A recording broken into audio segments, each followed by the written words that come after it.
Polisi telah menetapkan tersangka dalam kasus dugaan penyebaran informasi terkait dengan ijazah mantan Presiden Jokowi. Jokowi melalui kuasa hukumnya menegaskan tuduhan tersebut tidak berdasar dan kini proses hukum terus berjalan. Kita langsung membahasnya bersama tersangka kasus pencemaran nama baik ijazah Jokowi, Rismon Sianipar. Bang Rismon, selamat malam.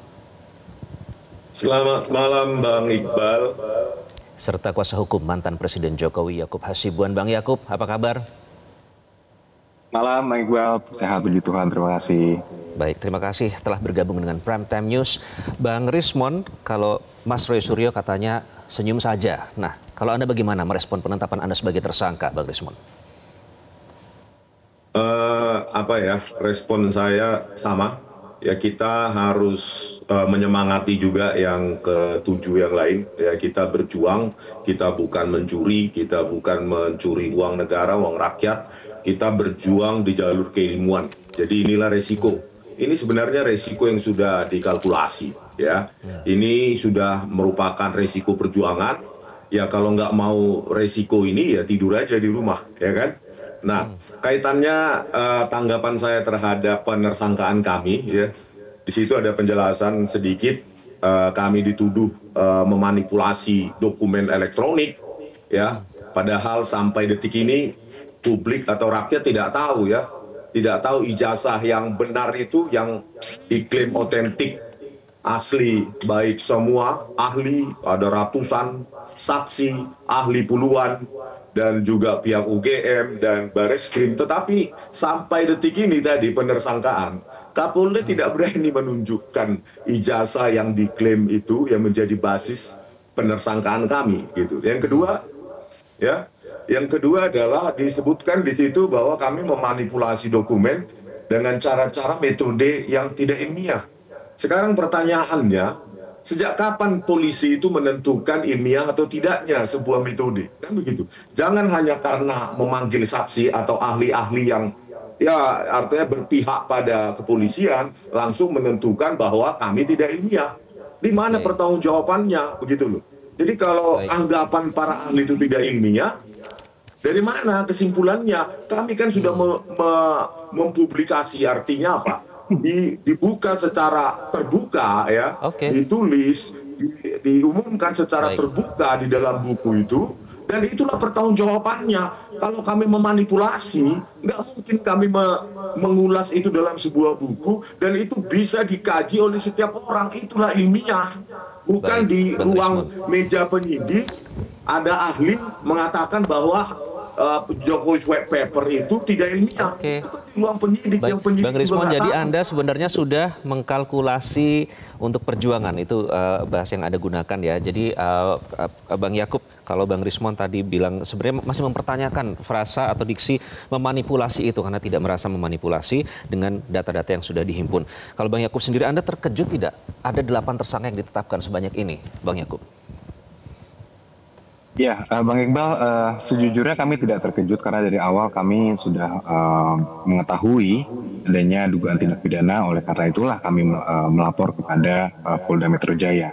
Namun kami sangat mengapresiasi Polri, dalam hal ini Polda Metro Jaya, yang tadi saya sangat menyimak betul konferensi pers yang dilakukan, yang dipimpin langsung oleh Pak Kapolda langsung, yang beliau juga memaparkan bahwa selama ini sudah ada 130 saksi yang diperiksa, ada 22 ahli, dan tepatnya 723 barang bukti, termasuk dokumen-dokumen asli dari UGM. Ini tentunya menjawab pertanyaan masyarakat yang mungkin menanyakan kenapa lama sekali, kenapa berbulan-bulan.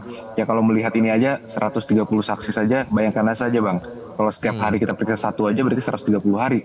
Itu kalau setiap hari penyidik hanya fokus pada ini. Tapi sebelumnya ada juga menangani demonstrasi yang terjadi kemarin, kami tahu, kemudian ada banyak kasus lain tentunya. Jadi kami sangat mengapresiasi, dan khususnya kami ingin juga meng-highlight pesan yang disampaikan Pak Kapolda di akhir itu menurut saya sangat relevan, bahwa menghimbau seluruh masyarakat untuk berhati-hati dalam menggunakan sosial media, dalam hal sebagai penerima informasi maupun sebagai penyebar informasi. Harus hati-hati dan memverifikasi dahulu. Jadi ini juga membuktikan bahwa sudah ada suatu tindakan yang menurut kami dari awal juga sangat membahayakan, yaitu menyebar informasi yang tidak benar. Inilah yang mungkin kami tunggu. Tentunya kami juga berharap semua pihak menghormati proses yang sudah ada, proses hukum yang memang sudah seharusnya berjalan sebagai mestinya, sehingga nanti seluruh pihak juga dapat mendapatkan keadilan dan kepastian hukum. Itu Oke, Bang. baik. Jadinya sudah banyak saksi dan ini juga bagian dari suara masyarakat yang justru mendorong ya terkait dengan penetapan tersangka ini. Bang Rismon, setelah ditetapkan sebagai tersangka, artinya kan ini Anda masih apakah Anda masih yakin bahwa ijazah Pak Jokowi ini palsu? Kemudian pertanyaannya selanjutnya, informasi yang Anda sebar ini disebut menyesatkan, Bang Rismon. Tanggapan Anda? Iya, ijazah Joko Widodo sebagai presiden itu kan ijazah domain publik ya. Kalau nggak mau dianalisa oleh rakyatnya, dikaji, ya jangan jadi presiden atau jadi pejabat publik. Itu kan pointernya seperti itu, ya. Karena apa?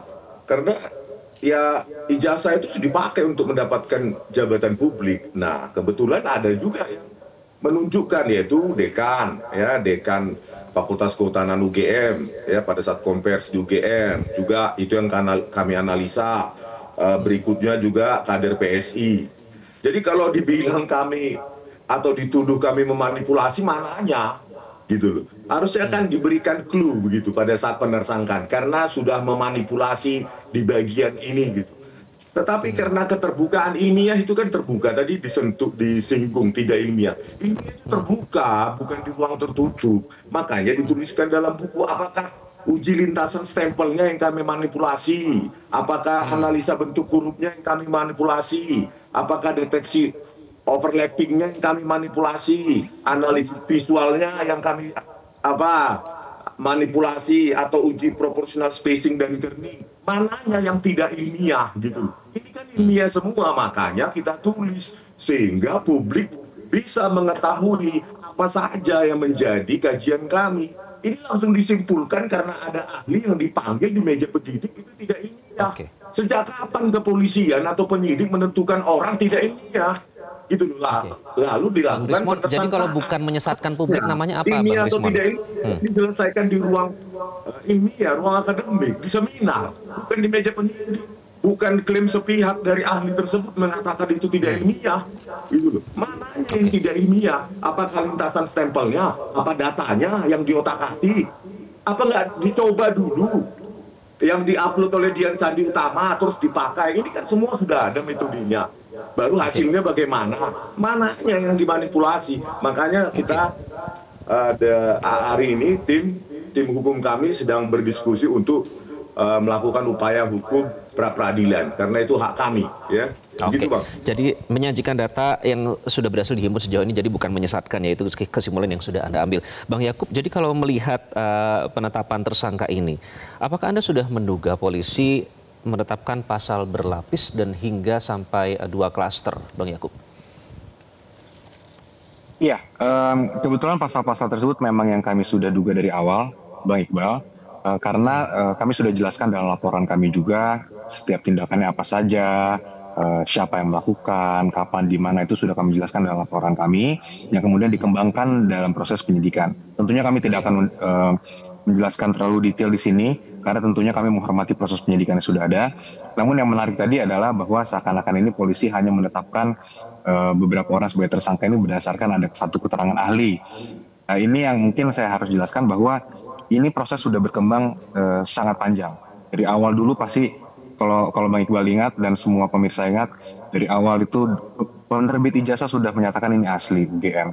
Kemudian KPU juga sudah memverifikasi. Kemudian setelah itu ada juga laporan terhadap Pak Jokowi di Barreskrim Polri. Di situ laporan sudah dihentikan karena sudah terbukti bahwa tidak ada pemalsuan ijazah di situ. Sehingga setelah itu baru yang di sini dikembangkan, yaitu diperiksa lagi 130 saksi, 22 ahli. Kemudian ada juga yang dilakukan pemeriksaan lab forensik di Puslapfor. Jadi sehingga sebenarnya ini pemeriksaannya sudah sangat hati-hati dan sangat konklusif gitu. Jadi sudah melibatkan banyak saksi ya, tidak hanya satu orang ya, Bang Yakub. Betul, Bang Yakub, apakah sudah menjalin komunikasi dengan Pak Jokowi, Bang Yakub? Apakah ada pernyataan dari Pak Jokowi menyikapi penetapan tersangka ini yang disampaikan kepada Anda? Belum ada, Bang, karena kami juga baru mendapatkan informasi hari ini. Mungkin 1-2 hari ini kami akan berkomunikasi dengan Pak Jokowi untuk tentunya mengupdate beliau dan mempersiapkan langkah-langkah selanjutnya. Baik, kemudian jika ada anggapan bahwa ini bentuk pembungkaman kritik dengan penetapan tersangka ini, bagaimana Anda menjawab itu, Bang Yakub? Iya, itu sama sekali tidak benar dan tidak berdasar karena sudah bertahun-tahun ini terjadi, Bang Iqbal. Bayangkan saja jika Pak Jokowi ingin membungkam, Pak Jokowi sudah pasti lebih mudah melakukannya ketika Pak Jokowi adalah presiden. Karena ini sudah dari 2022-2023 isu ini awalnya diungkit-ungkit sehingga sampai puncaknya itu mungkin di bulan Maret, bulan April tahun ini makin menjadi-jadi. Oleh karena itu kami memasukkan laporan di Polda Metro Jaya. Jadi kalau ada anggapan bahwa Pak Jokowi ini membungkam opini, itu saya nyatakan tidak benar dan tidak berdasar. Bang Rismon, apakah Anda melihat ada motif politik di balik penetapan tersangka ini? Ya, kita kilas balik ya, bahwa ijazah Jokowi ini kan sudah memakan korban Bambang Tri dan Gus Nur. Dan sampai titik pemidanaan ya, baik di persidangan juga, apa yang ditampilkan? Ya fotokopi, ya fotokopi ijazah. Jadi bukan bertahun-tahun seperti dibilang Pak Yakub Hasibuan ya, bukan bertahun-tahun. Sampai detik ini publik belum pernah melihat, gitu loh. Bahkan ya ini penyesatan ini, bahkan ya hari ini dilaporkan juga KPU oleh Dr. Bonatua Silalahi ya, bahwa di KPU Pusat pun tidak pernah dilakukan verifikasi terhadap ijazah Joko Widodo ke UGM. Begitupun ketika saya wawancarai KPUD Solo ya, ketuanya itu juga mengatakan seperti itu, tidak ada berita acara verifikasi sejak di calon wali kota di 2005. Jadi jangan dibawa-bawa lagi KPU. Tidak pernah mereka memverifikasi ke UGM.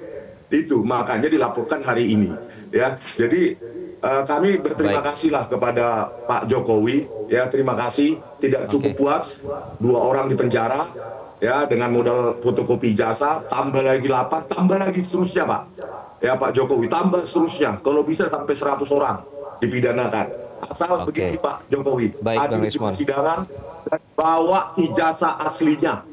Karena kami akan lihat gitu loh. Baik, Jangan modal terakhir lagi.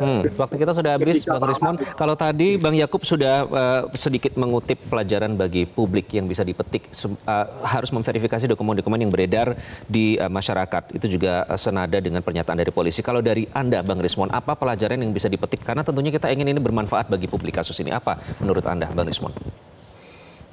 Ya, manfaatnya adalah begini, seseorang yang mengklaim diri lulusan UGM sebagai salah satu dari sedikit universitas yang paling bereputasi di Indonesia, ya tentu bangga, ya tanpa diminta pun menunjukkan. Karena apa? Ijazah tersebut telah pernah dipakai menjadi jabatan publik mulai dari wali kota, gubernur maupun presiden.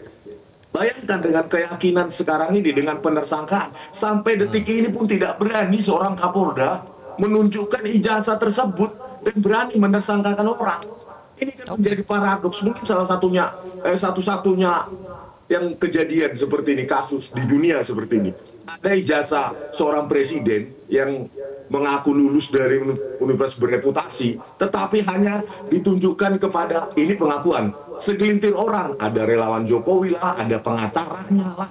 Tetapi pada saat penersangkaan pun sampai detik ini rakyat masih bertanya, mana yang asli itu, mana yang analog itu. Jadi masih menunggu ya, gitu. Masih menantikan bukti itu ditunjukkan. Terima kasih Bang Yakub. Tentunya nanti kalau Pak Jokowi sudah memberikan pernyataan, kami tunggu pernyataannya disampaikan melalui Bang Yakub, dan Bang Rismon juga terima kasih sudah bergabung. Terima kasih Bang Rismon, Bang Yakub sudah bergabung di Prime Time News. Terima kasih Bang Rismon, makasih. Jelajahi cara baru mendapatkan informasi. Download Metro TV Extend sekarang.